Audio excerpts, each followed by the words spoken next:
Welcome to Talking Law with Darrell O'Neill. I'm your host. I got my main man Jerome with me. What's up, Darrell? Hey, today Oh we my have goodness. a special guest. Yes. We have Judge Bernice Donald.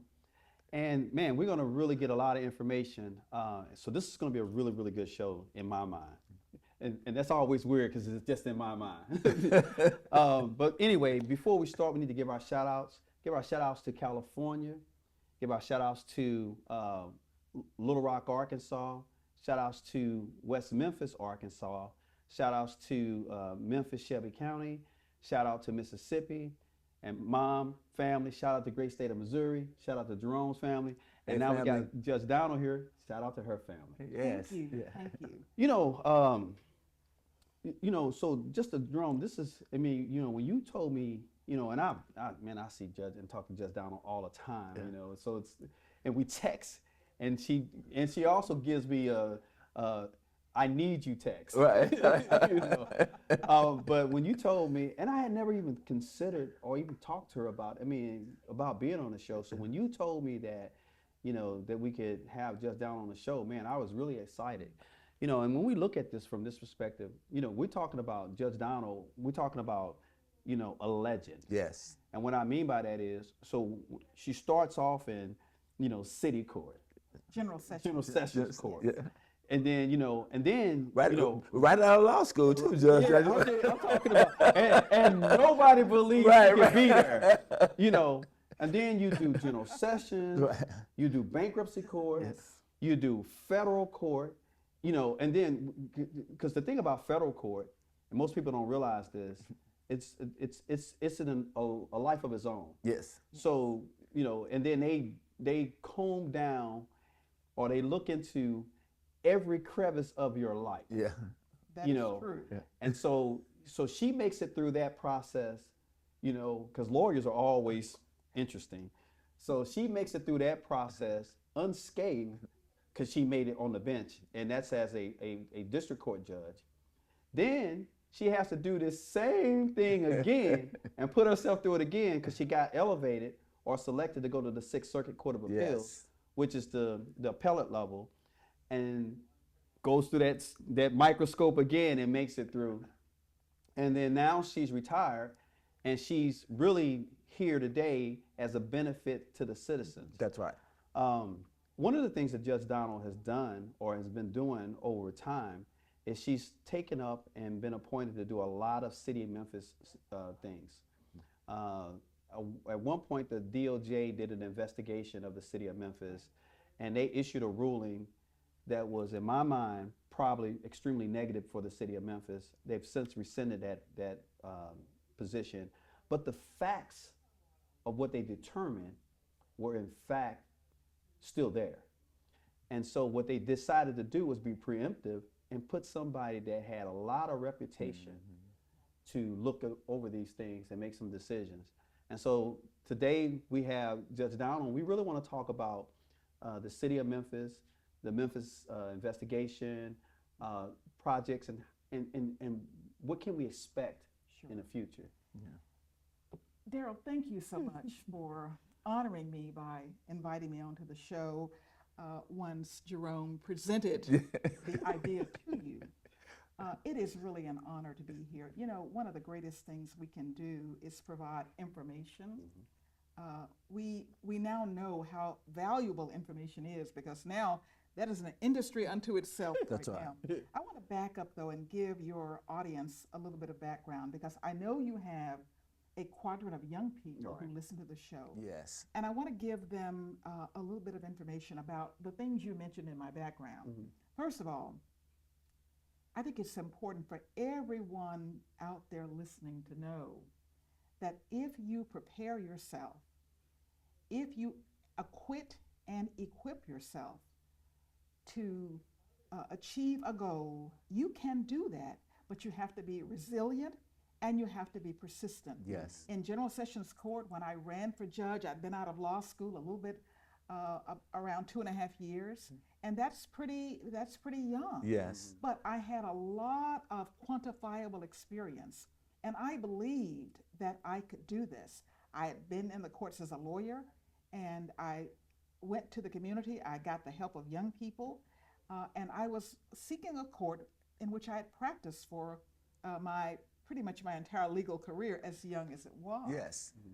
And when the citizens of Memphis and Shelby County elected me on August 5th of 1982, I became the first African American woman in the history of the state of Tennessee to serve as a judge. Oh my. And that provided an opportunity for people to see African American women in a role they hadn't seen them before. Yes. And that becomes important. But if you are fortunate enough and blessed enough to occupy that space, you have an obligation to the community to serve with dignity and honor so that somebody else who wants to seek that opportunity has an opportunity to put themselves Yes. forward. And I stayed there for 6 years, and then I made a 180-degree turn and applied for a position on the bankruptcy court. That is a federal court, and Darrell, as you said, you have to undergo an FBI background check. They want to know everything about you. They want to know every place you've lived, who you've communicated with, what you've written, what you've spoken, and they investigate every aspect of your life. And this is another thing I want to say to people. You know, every day you live, you're creating your future. You're building your resume. So the things you do now, when you may not be thinking about what you want to do 5 or 10 years from now, they can come back That's right. to help or haunt you. They want to know whether you've paid your taxes on time, whether you've had credit cards that had high balances that you weren't able to pay on time. They want to know whether you have been on social media, putting yourself in compromising positions. And those things can actually keep you from achieving your goals. So it might be fun right now, but keep in mind that those things are out there in cyberspace. They will go on, and the people who will be viewing those will not have the context necessarily that you would hope they would view it, and that can really short-circuit your career. That's right. I stayed on the bankruptcy court 7.5 years, and then President Clinton nominated me to the U.S. District Court.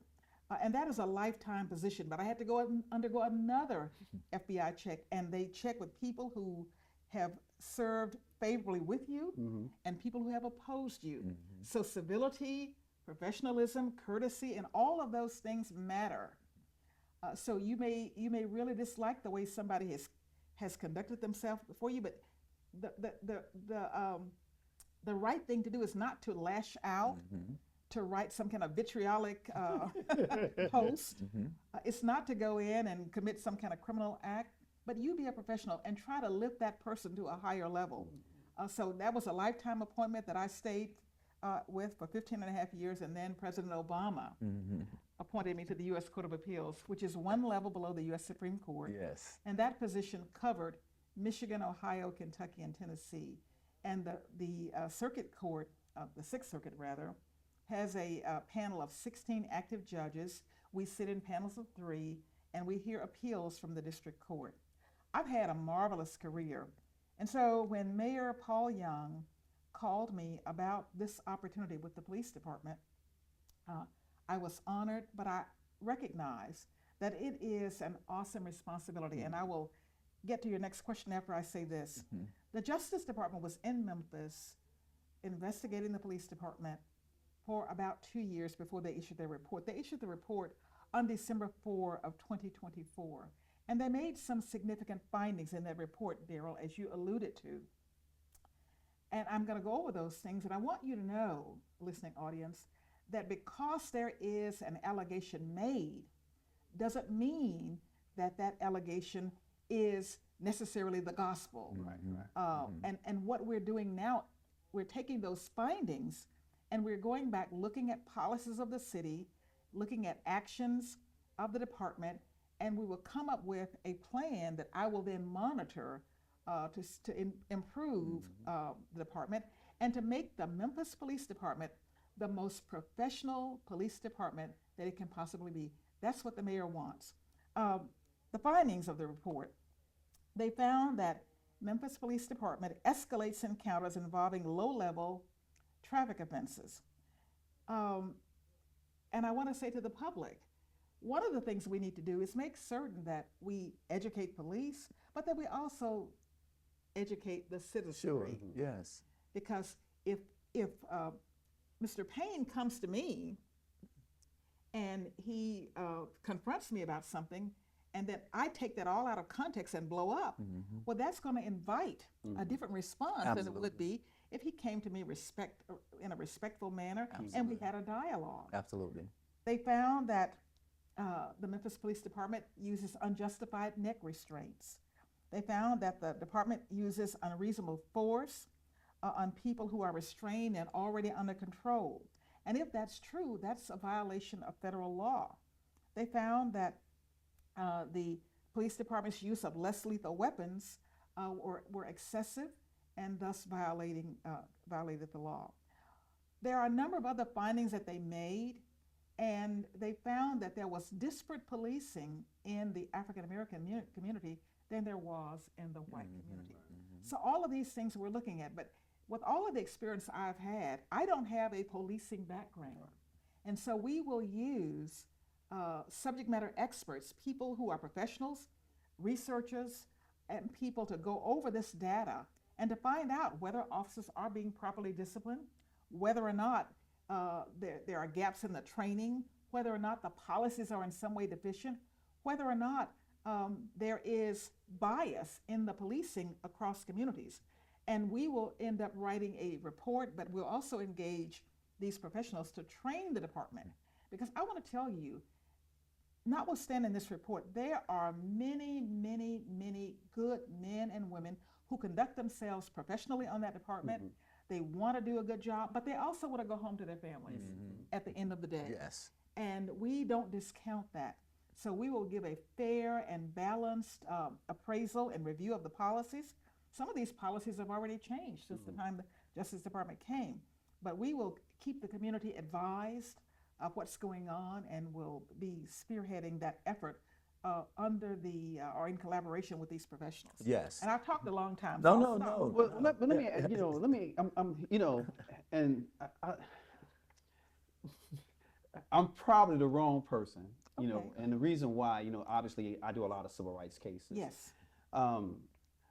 But policing or police officers as a whole, there is this air of, I'm the boss. So if I'm wrong, I'm going to be bossly wrong. So my question is there a thought process or a concern about a culture within the department just by mentality that has to be worked on and changed? According to the Justice Department report, yes, there is a culture that the police do not engage in appropriate de-escalation. And I think part of the thing that you're saying about the bossiness, that in itself is a manifestation of some of that escalation. As I said before, that we take the report for what it reports, and we're going to go behind it Right. with professionals who are going to investigate all of those things. The people from the Justice Department talk to a number of members from that community, but we're also going to be having meetings in community to find out from the community, how do you perceive policing in your community? They may say exactly what you said. And we're not just talking to people who are going to be academics or ministers. We want to talk to people who've had encounters. That's right. So we want to get that, and we'll be collecting that information. But we have got to make certain that we have a professional police department that respects the rights of all people, that police all people as citizens deserving of respect and dignity, and we must apply constitutional norms no matter who is the object of that policing. So that's the goal. But I don't want to leave here without saying we, the community, also have an obligation. Because the police rather, are the public, and the public is the police. We can't have, 2,000 police officers and put all of the responsibility on them to police our city 24/7. But when they do police it, it must be done constitutionally, it must be done with dignity, and it must be done with respect, and it must be done from a position of equal treatment. Well, so one of the things I've learned and I've watched, there's two things. The first thing is I don't want to say if it's the police department or the city of Memphis, but a lot of times there's a lot of police initiatives. And a lot of these initiatives are really, really good initiatives. I mean, because what has happened over the years, and tell me, I don't know how this has affected the system, but we went from police officers being in communities, walking, talking, hanging out with the citizens, to driving and patrolling in cars and not actually having a physical interaction with the public. How much of that has really changed or made policing problematic? That is a keen observation that you make. I have talked with police chiefs and citizens in other communities, and one police chief with whom I train is the chief of the St. Petersburg Police Department. There's a different demographic. There's smaller community, but this chief implemented a program that's called Park, Walk, and Talk. So I like hour that. a month, every officer who patrols the streets of St. Petersburg has to go into the community they patrol, park their car. They're not making any arrests. They're just going, knocking on doors, introducing themselves, and meeting the people on the other side of those doors. It's not a confrontational situation. They're not meeting each other in crisis. What that has led to is greater trust, more equitable policing, but it's also led to higher quality policing, because when something does happen, the people in that community know the officer, and they're more willing to come forth and give information and help to solve those problems. So I believe that real community policing, not just the label community policing, real true community policing is one of the keys to solving this issue that we have. We can't just stay in the cars and just meet people in the community at the time when there's a crisis, when we're trying to make a arrest, when we're hunting for somebody. And an annual giveaway of turkeys at Christmas time is not going to do that. That's right. Those are the good initiatives, yeah. Nor will, an occasional basketball game in the community. There's got to be real, true community policing. Yeah, but on top of that, again, I like some of the initiatives, like you just hit on the turkeys and just being around people that need help. I mean, but sometimes it's not enough. That's the point. That can't be all of the initiative. Right. It can't be. And let me just say, as I have gone about this community, there have been people who have said to me, we need more policing in my community, because people are fearful. Right. But That's people right. should not be a hostage That's in right. their own home. That's right. And there is a role for police. Sure. Right. But Right. it's got to be professional policing, it's got to be respectful policing, and it's got to be policing with dignity. And it can't be us against them. We can't look at and project our own biased stereotypes onto every person who's in that community, every 16-year-old who's got his pants hanging down, or every, every person who might have fingernails that are longer than we would. Or tattoos. Or tattoos, Right. absolutely. Yeah. So we've got to be mindful and Yes. understand that we all have these stereotypes in our mind, That's but right. we cannot go out and make projections about people based on our own biased That's right. stereotypes. And one of the things too is that we really ask our police officers to do too much. Absolutely. We make them social workers, they're health providers, and sometimes that needs to be parsed out in a different way. One of the things is the the CIT Yeah, the team. crisis intervention team. That's one of the most important things, because many people who have confrontation with police officers are suffering some type of mental issue. And so that shouldn't be met with gunfire or taser or something. It should be, again, used in the de-escalation type of. As a point of pride, as I have begun this work and I have talked to people who were involved in the Baltimore Reform Initiative, people who were involved in the New Orleans Police Initiative, Seattle.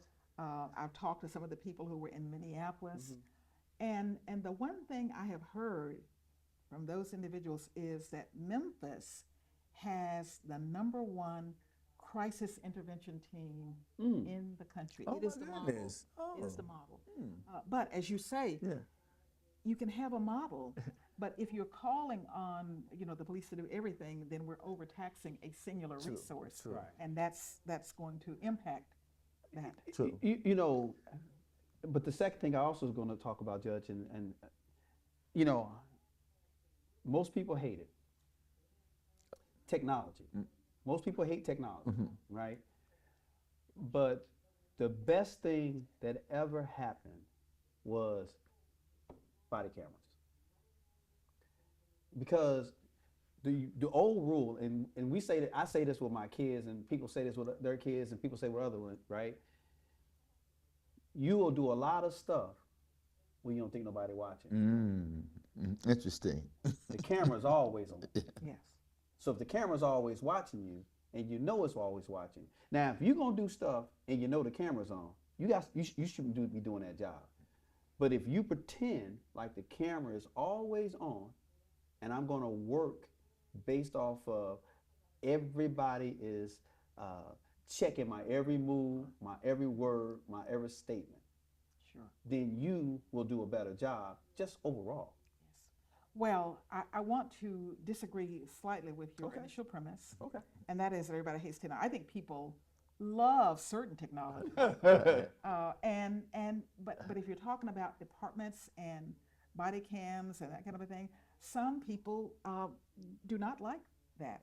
And I think the public has a right to be suspicious when something happens, and there are periods when all of a sudden the body camera Sure. is Sure. off, Sure. or it conveniently did not get turned on. Sure. People have a right to question Right, that, right. and there have to be policies, and there has to be adherence to those policies, and the supervisory levels have to make sure that those policies are enforced. Exactly. And when there is a failure to enforce the policies, that there is Consequences for consequences, right, yeah, discipline. absolutely, And absolutely. it can't Yeah. just be we're all in the same No, band, no. and I'm going to wink, wink, slap, slap. No. No, it can't And be. that's the concern, Yeah. Yes. Judge, you That's hit right. it on the head, because that's the concern, because, again, I do what I do, but always the concern is a lot of these organizations have policies. Yes. And the policy says, so for instance, with the police, the policy says if you have an excessive force or any type of force that's been alleged, then what the supervisor is supposed to do is review all the body cameras. Right. That's, and you probably know this better than me, but that's Memphis policy. But what we have learned is that wasn't happening. So they would have those policies and those requirements, but then they wouldn't do those things. So a policy that nobody wants to kind of pay attention to Right. or follow through on. A policy on paper, it's just words on paper. It's That's just like- exactly It's just right. like I tell people all the time, as a country, we have always had good, strong laws. We had good, strong laws during slavery, Oh my during Jim Crow, during the whole civil rights movement. True. But, laws are not self-executed. That's true. And policies aren't self-implemented. That's true. So if we have a policy and we're not enforcing that policy, and we're not holding people accountable and responsible and disciplining them, then what we're saying is, well, your conduct is okay. And Dr. King said it best. Just be truthful with what you said on paper. We hold these truths. That's all we're asking for, is to follow what you've already said. Absolutely. And you have to be committed to what you said, and we'll be a much better place. And you have to make sure that all people That's are included in the we. That's exactly right. Because if it's just we, Yeah, Jerome and right, me, right. then, And Darrell's not right. whoever's Exactly. on the outside. Right. Well, so so Jerome and I, Judge, we used to have this conversation about this type of thing. And, the Civil Rights Act original was developed in the 1800s. Yeah. Most people always talking about the title, the Civil In the Rights Act of 66, 1960. right. There was no need for the Civil Rights Act of 1960 because it already existed Absolutely. in 1800. Right. Yes. But it's on paper, It's got a policy. It says what you're supposed to do, how to follow it. And nobody, if you got policies, rules, and regulations, and nobody uses, what good are they? Yeah. That's true. That's true. Now, Judge, with these, with this initiative, with this oversight, Yes, what is the end goal? I don't know if that makes sense. it does make sense. The end goal is to review all of the policies, find out where there are gaps, and then come up with a comprehensive plan that takes into account remedies for the gaps. It's a remedial process, and then make certain that the men and women on the department are trained. There was some question about whether or not they understood their obligations under the Constitution for stops, searches, seizures, Yes.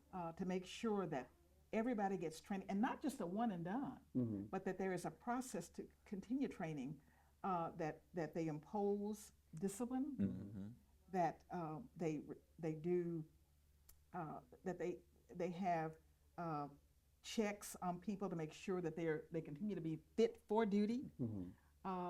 It's really an accountability thing, and that where people are found to have disregarded and violated policy, that there are consequences, and to build trust in the community, Yes.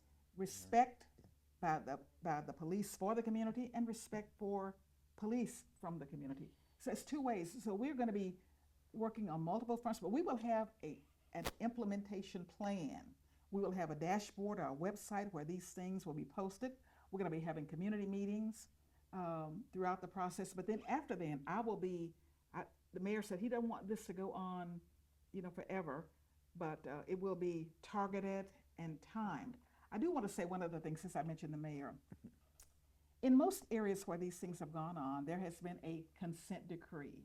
Justice Department has come in. Yes. They have made their findings. They propose remedies. They go to court. They either go to the court and sue, or they ask the city to enter into a consent decree that'll be monitored by the court. The Justice Department invited the city to do this, and Mayor Young, in his wisdom, said, I am not the kind of CEO who needs somebody to make me do what needs to be done. If there are deficiencies, if there are violations, I will commit to the citizens of Memphis to correct those. I like that. Yeah. Yes, and it turns out he was very wise for that, because as you know now, the federal Justice Department has pulled back. Yes. Cities who Yes. entered into these consent Yes. decrees, they have been ordered to stand down. Yes. But there is no standing down for Mayor Young. Yes. It is full speed ahead. Get the job done, because I, as CEO, am committed to these citizens to get this done. I like that as yeah, a I thought do too. process. Yes. One of the other things that, this is a good process and a good want. Yes. The real question becomes, in my mind, so unfortunately, since COVID, and maybe even before that, we've had a substantial problem with being able to hire people. Recruiting is a problem. And not only hiring people, but hiring the right person, the right temperament, the right person, the right mindset.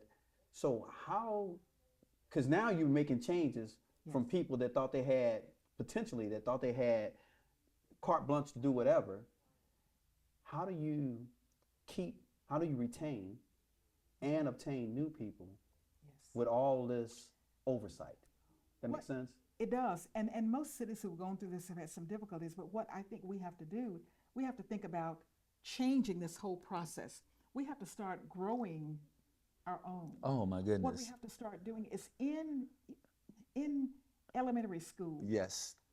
start talking Yes. to people about careers Yes. and policing as a career. Yes. We have to talk about the things I talk to people about today about keeping your record clean, Yes. keeping yourself fit. Yes. Make this a desirable position. And we as a community have to start, when police start to do better, we've got to start talking about policing Yes. differently. Yes. It should be a noble profession. Right, right. We should really value this obligation to protect Oh, and yeah. serve. Yes. And we ought to be excited about members of our family Yes. who aspire to go into policing. I think that's what we have to start talking about. We can't just wait and look at people who, once they graduate, to start thinking, get them to think about policing. Right, It needs to start earlier. Right. And, we used to talk more about careers in school, but I guess now the school day is so crammed and there's not that same commitment. I think we have to start earlier. Like we're building a pipeline for lawyers. We got to start building a pipeline for police officers. Absolutely, and in the neighborhood initiatives that you talked about, police officers going knocking on the doors, because just like Darrell and I talk about all the time too, about I never knew a lawyer before I became a lawyer. I only saw him on TV, but if I had someone close by that I could like live down the street or we knew them by their first name, it would make you even more comfortable with the fact that I can do this because if I see it, I can be it. That's it.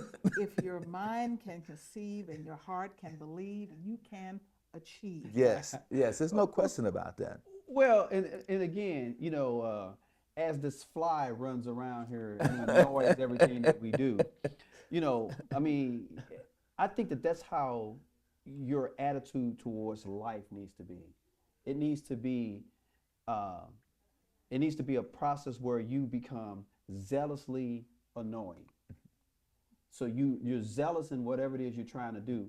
I have a nephew that I used to mentor. I still mentor him, but he writes these blogs all the time. Okay. But what he's always saying is, anything that's hard, people run from.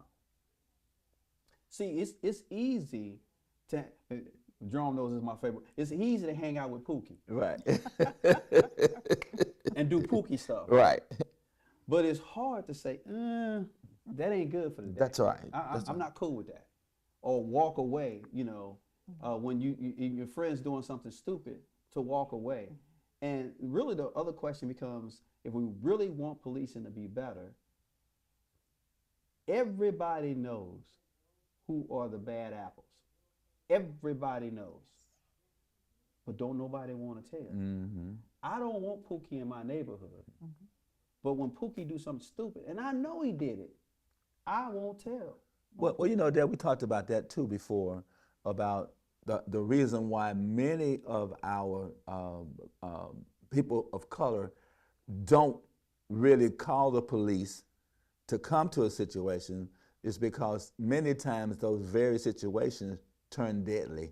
Well, who wants to be responsible for that? I mean, even family members can call the police about a person who's having a mental crisis, and the police officer storm in, and now the relative is dead. But you knew Joe, our uncle, called the police. So for the rest of Joe's life, he's be responsible for having Pookie killed for calling the police. You have to figure out, Jerome, how to change that mindset. Right. You have to figure out how to clean that up. That's what we're working on. That's what we're working on tonight. Yes. In the community who are doing policing, then you can call the neighborhood police person and say, that's exactly right. And that police officer. That's the one. That's the one. That person will be. That's what it. Exactly. In the 1 minute that we have left, I want to tell you two quick stories. We had a family call last night. My sister Virginia Wilson started a program back during COVID. Well, we have every other week we have somebody come on to talk about this, and we had somebody come on talking about youth last night. And this young man was talking about how his life had been turned around by some program called GIFs. And he said that he started hanging out with the wrong, hanging out with Pookie. Been there. And he stole a bunch of stuff, and he had it in his closet. His Oh mother my came home. goodness. She searched his closet, and she said, "Whose stuff is this in here?" And he first tried to lie about it, and finally he said, "It's mine." And he said, "She called the police on me." His mother. But his life is now turned around. He's on the right road. Yes. His mother, and the police didn't come in and beat him up or shoot him or anything. They came in, and he lived to tell that. That's one story, and I think that's about all the time I have. But I'd like to make a closing comment to the public. This initiative is well-meaning. The mayor is committed. I'm committed. But we can't do this alone. We need the help of our community. And for those of you who are in these other surrounding communities, let your friends in Memphis know that Memphis is better than we are presented. And we are committed to being not only the best city that we can be, but we're interested in having the best police department that we can have. That is our goal. And in the words of Nike, we're just going to do it. Right. All right, y'all. Thank you for watching the show. We're going to bring Judge Donald back again, and going to try to get a plan together where she can give some updates on different things when this, as things go along. Again, thank you for watching the show. We'll see you back next week.